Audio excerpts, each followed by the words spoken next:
Hello, I'm Pam Carruthers and this is the chart for the full moon on the 3rd of July 2012. It's set for London and the time in London it will be 1951 British summer time. You may have already been feeling the build up to this full moon because basically what's happening is here's the sun in Cancer and it's opposite Pluto in Capricorn, and there's the moon right next to Pluto, god of the underworld. And the sun was opposite Pluto a few days ago.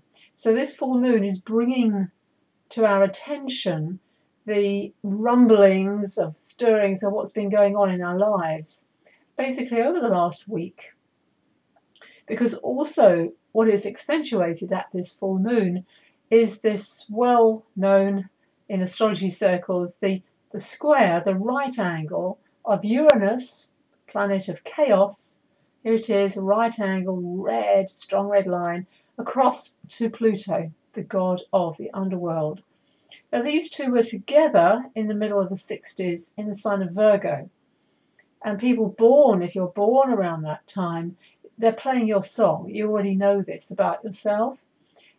Uranus always wants change, constant stimulation, new things. It's very creative because of that. It never stops. It's never satisfied with the status quo. Pluto, being the god of the underworld, is very much unconscious energy. So these two operate very much on what we call a mundane level, on countries, on politics, on what we see in the world affairs. So we've seen the banking crisis come to a real boiling point in the UK with the scandal regarding Barclays Bank, and also the close down of the NatWest and Allied banks for a good 3 to 5 days. People couldn't get money out. Now this is very much what Pluto represents. Institutions that have been going a long time. This is Capricorn, the establishment. So Uranus is shaking things up, as I say, in a big, big way. There's lots of dramas occurring. Just watch the news. At this time, you may be feeling the intensity of Pluto and the sun opposite, because the sun is the light. Always remember, the sun is more powerful than Pluto. The sun is a star. It's light. It's burning. It's fire energy. And Pluto is, albeit, we talk about in astrology as it being god of the underworld, it's a very, very long way in its orbit from Earth. And in the cosmos, there is no such thing as dark, as black. And today, I heard briefly in the news, something to do with the God particle that the Hadron Collider, I pronounced that right, have been exploring for quite a long time. Now that is very much the energy of the Sun and Pluto, bringing to light that which is hidden, that which is, the meaning, the very creative aspect of life itself. And can we prove God exists? I don't think we need to if we know that God exists. It's something, it's not outside of us, it's within us. Mars has just changed sign. That is relief for Earth signs, Virgo in particular. It's been in for 8 months in the sign of Virgo. And if you are in the generation born in the 60s, Mars will have been activating your natal Uranus-Pluto conjunction, which means that you personally have felt a lot of need to take action, to change your life, maybe even drastically change the status quo and everything you do.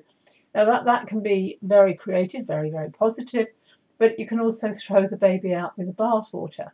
And Mars was triggering that, really pushing arguments, tension, power struggles, any dissatisfaction with your own life. I know this from my life. When I was very dissatisfied with my work, I got increasingly angry, and it came to fulfillment about 9 months after.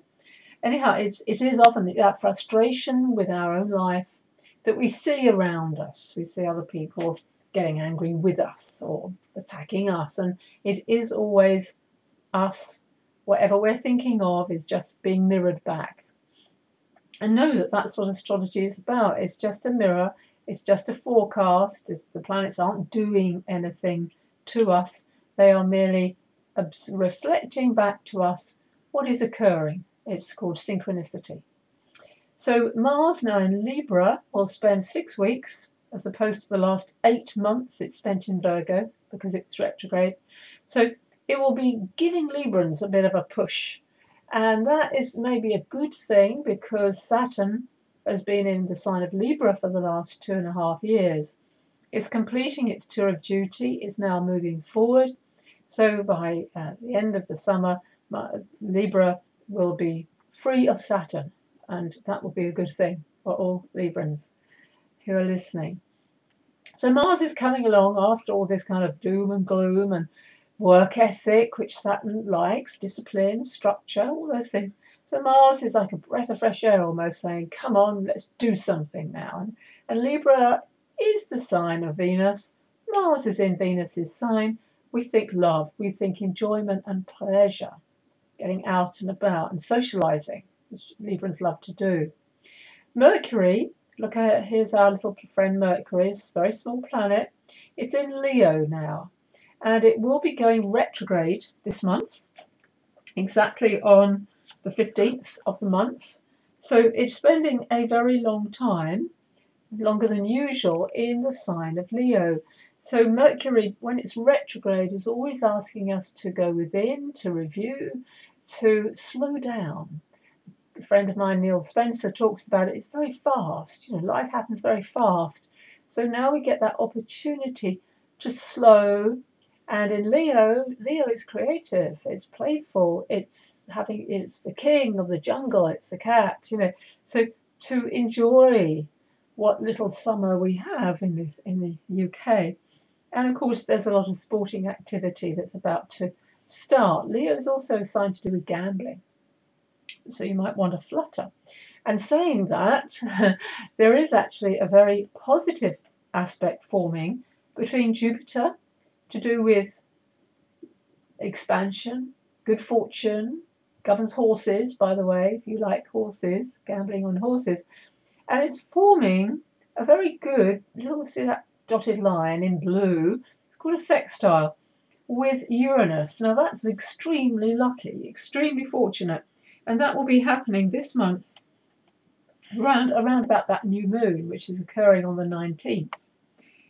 Mars is also making a trine at that time to Jupiter, so that's a pretty nice time.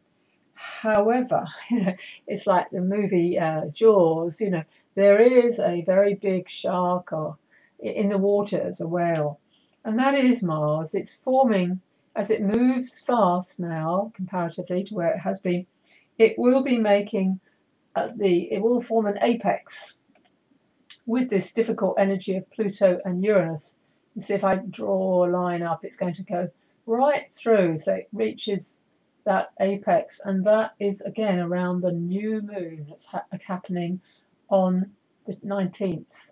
When Mars makes a difficult aspect to Uranus, we have to be careful of accidents because it's like lack of grounding. Mars is moving forward and it is in a rush. So to be conscious, I really mean that, to be very hyper aware. So I'm sending this out early around the new moon. Don't take unnecessary risks. Don't go down dark alleys or hang out at nightclubs late at night or whatever. Don't go into the underworld, in other words. Be conscious, keep yourself in a lighter mode. And just take it easy, just give yourself more time to go from A to B. Mercury will be retrograde then, and not to get caught in that very difficult energy of Mars, Pluto, Uranus. The other nice thing is Uranus. Well, I call it nice because I like Uranus. It's an astrologer's planet. Uranus goes retrograde on the 13th of this month. So both planets to do with the mind, the mental faculties. Uranus is the higher mind, the magician. Mercury is the more logical, everyday planet, the messenger, very much so. And they are also, if you see it, in a very nice trine, which means a flow of energy. Blue means flow. Blue is good, but we often take for granted we experience the red, we experience the challenges, the difficulties that the tense aspects in astrology make. That's what affects us most. But there is this good, positive ability to be highly creative, to really have fun with creativity, to try new things that you may not have tried before. It really is thinking outside the box.